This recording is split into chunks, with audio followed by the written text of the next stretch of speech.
Thank you all for joining me this edition for Author's Hour on Maryland's bookstore, EDC 466. It's always an honor and a thrill to host these hours for the people I get to speak with. Tonight, listeners get excited. I certainly am. We'll be addressing a current push in American schools for the focus on literacy of myriad modes of information. Specifically, you all might agree here that we all are young readers, and there's a wealth of visual imagery for which we're asking you to be accountable. It's everywhere. We know it, from your Facebooks to the Snapchats we know you're sending each other during class, to the media that we ask you to cite for class, and even just the way that information is conveyed. Think about the media. Think about the news hours. It used to be, way back in the days, that text dominated informational flyers, with perhaps a singular image that was meant to only attract you.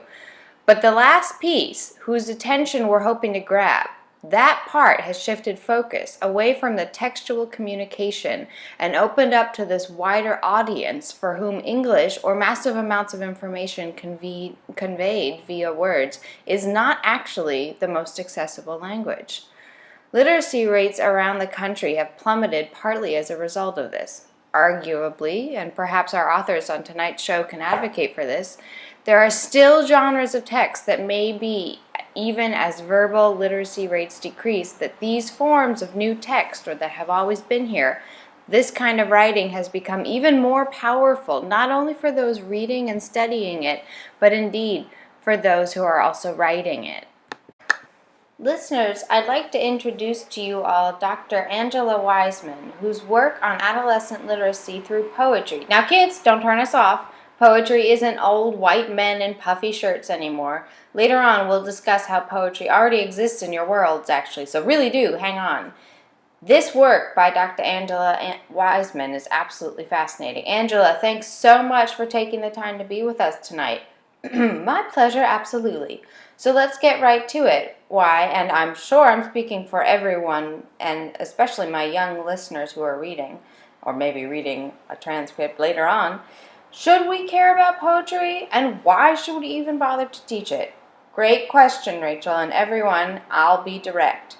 Poetry writing in the classroom has the potential to encourage complex engagement and integrate knowledge that results from various life experiences, since it involves creative language and multiple perspectives.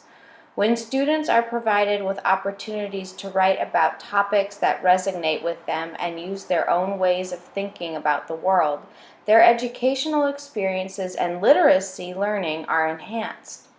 Poetry, specifically, can provide a way for students to communicate topics that bridge their personal knowledge with the school curriculum through metaphor, imagery, and creative expression. You know these well.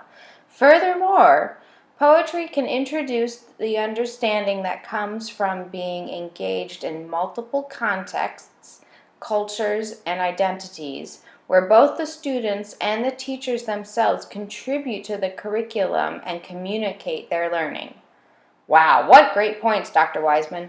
Perhaps you could stay on the line for a minute further. We have teacher Stephen Wolk, who is a 5th grade teacher at Baker Demonstrative School in Evanston, Illinois, and he uses poetry workshops in his classes all the time, and he's on the line.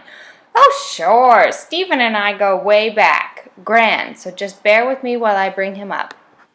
So, hey, Mr. Wolk, thanks for calling in. I'm sure listeners are all eager to hear your, after Dr. Wiseman's pontificating here and how this all actually might play out in their classrooms, or let's say if it does. Oh, I can already hear Angela chomping at the bit there. Of course. So my classroom loves poetry, but that wasn't always the case. In fact, when we first started, many of my students stopped paying attention, and I was at a loss for how to regain their interest. My really powerful switch actually came when we opened up the curriculum to spend time reading poetry written by them and for them, as opposed to those big names in the canon. Oh yes, perfect. It seems so ironic to me. If we think about really what it is that we want to teach here when we say that we're teaching English, what we're trying to convey is conversation, is speech, is voice, right? Exactly, Rachel. Of all the experiences that our class engages in, it is our immersion into poetry in our writing workshop that I see as one of the greatest outlets for middle school voices. From our first day together and throughout the year, I tell them, and I do not want them to write for me, that their teacher is their not intended audience. Rather, I tell them that they should write for themselves. And then I walk over to our window, point outside, and tell them that they should write for our world. I tell them what they are thinking, caring, that they are intelligent human beings. All of this is important and valid, and that they have important things to say, and that they have a right to be heard. Just because you're 11 doesn't mean you're not a person. Yes, exactly. Oh, Angela, here we go. And poetry, now, Stephen, let's agree here. Poetry, despite all of its conventions, is actually partly because of maybe all of those conventions, is really a level playing field for emergent writers and readers to test out their developing voices. Because, oh, yes, well, Angela, can I just jump in here? Oh, sure, Rachel, sure. So I completely agree, because when we teach poetry, it's a novel concept, but the language we're asking them to use is their own. Yeah, I like this. This makes sense to me. All right, well, now I have a new question for both of you here. Are either of you familiar with the study done on poetry by professors at the University of Carolina at Charlotte? Oh, Furman and Langer, who tried to quantitatively assess the qualitative data inherent in poetry? Oh, yes, of course, Rich and Carroll. They really pioneered as best they could that empirical work to validate what so many teachers and students know from personal experience can be powerful methods for instruction and learning. Right, well, okay, so clearly you both are. I have their study here, and I'd like to share it with listeners so we can frame the rest of our talk a bit in a formalized background. But I can already anticipate callers later in the show commenting that poetry may be all good and well, but can it actually take the place of formalized, often rote memorization of instruction of vocab and literary tools and critical analysis? So here's what it sounds like: a heck yes.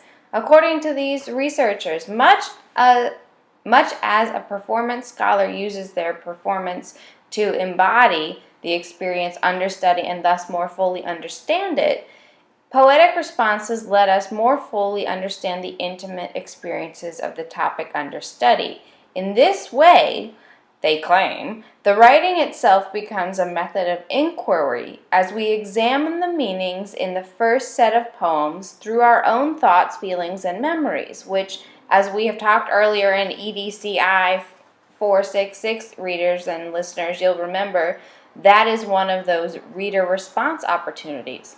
But back to this study here. The poetic autobiography adds to the qualitative turn that blurs the line between social sciences and the humanities, bringing rigorous inquiry to the life with evocative texts.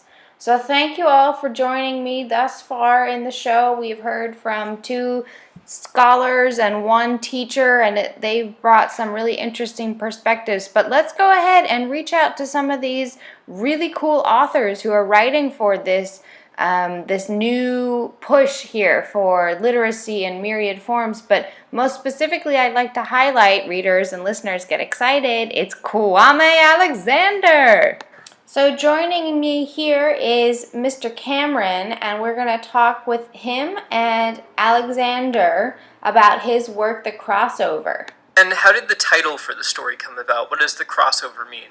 Well, I knew I wanted to write a book that boys would be excited about, would be interested in, and so I tried to create a story that was going to be framed around basketball because, when I was young, if I was going to read something, it was going to have something to do with sports. And so the crossover is a move in basketball. It's a move where you take the ball from one hand and you cross it over to the other in order to fool or to trick the defender. And so that's where I started. But of course, it's also a coming-of-age story about 2 boys, about twin brothers. So it's about their crossover, or their crossing over from boyhood into manhood. And I'm curious about the actual structure of the story. So it's very poetic in a lot of ways. It visually moves a lot around the page. And what were your choices for including those elements in the story?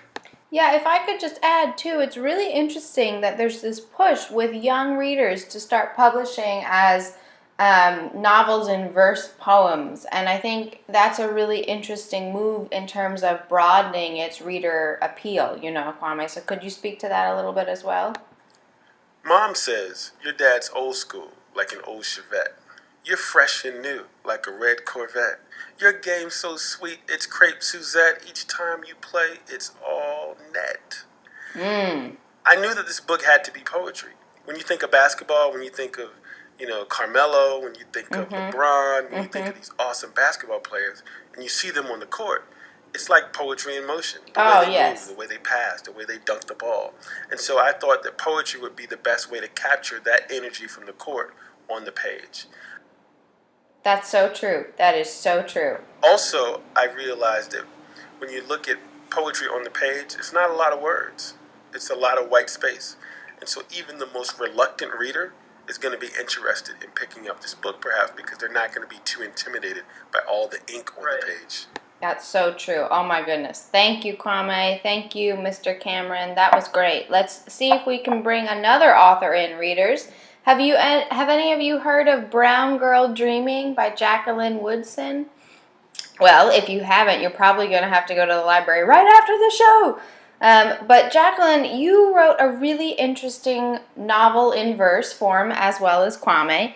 And you had a different reason for talking about the story that you did. It seemed to have a lot to do with your family and how does your work as an author or sort of why tell your story this way and perhaps not as a piece of music, or why not just talk about it? Why turn it into a novel in verse poems?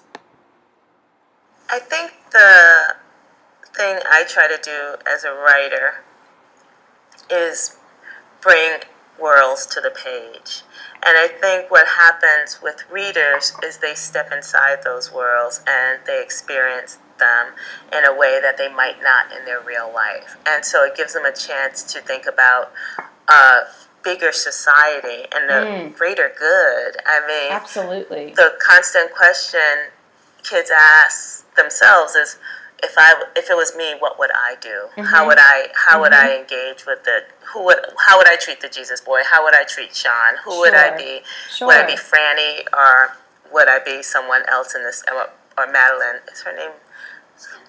Samantha. Sorry. So in the funny, story, Miss Woodson, know your characters. And by the time they get to the end of the book, the asking of what happens next, and my question always to young people is, well, what do you think happens next? So what would happen if it was your story, or if you were one of these characters? Absolutely, and that's a great point in terms of how do we keep readers engaged? Because far too many students just, we assign something and they do it, but are they engaged? And I think that opening up the characters for people to really get invested in from the get-go, or even maybe introducing a character, midway to catch those readers who might be dozing off and not catching all the great nuances. We want to give them opportunities to drop into this different world so that they can then experience their own more fully. Wow. Thank you, Miss Woodson, for joining us. That was great. So readers and listeners, I'd like you all just to stay in here for one last minute. The last thing that I always do on Author Hour is make sure that you kiddos, you get to recommend books to each other. So here we have, in the topic of poetry and literacy and all that, here we have one of you guys calling in to recommend a book for you all to go out and read. So again, Kwame Alexander, The Crossover, your library has it. Amazon Prime has it. You could be reading it tonight under the covers, and Mom and Dad would be A-okay with that, and it's not like homework. Or you could check out something a little bit more historically relevant. You could go up and look for Jacqueline Woodson's Brown Girl Dreaming. Or we've got one more, and it talks about stuff that happens in the schoolyard, yo. Now don't laugh. But here's one of your peers recommending something for you. Okay, on the line, here you go, kiddo. Take it away. What are we reading? Oh, Rhyme Schemer. Okay. Rhyme Schemer is about a kid named Kevin who refers to himself as Stone and is a bully to other children because he doesn't get any attention from his parents. Okay, slow down. Tables turn and children start to bully him, and he Ooh. finds his way through poetry. Soon, he meets the librarian, Mrs. Little, and goes to a poetry night with her. I feel like this book is important because poetry can help not only your mind but your personal problems too. This also shows that people can change when they find something in life that they value. All right, thanks, kiddo. That was great. So that one, The Rhyme Schemers, is by K.A. Holt. That's Holt. So write it down or type it on a little note on your phone, guys, and check it out from your local library. So this concludes another Author's Hour, and I just want to say thank you all for calling in and for all your feedback, and the support that you give us is really remarkable, and none of this would be possible without Dr. Grove. So everyone, shout out to Dr. Grove. Thank you. All right, take care, world.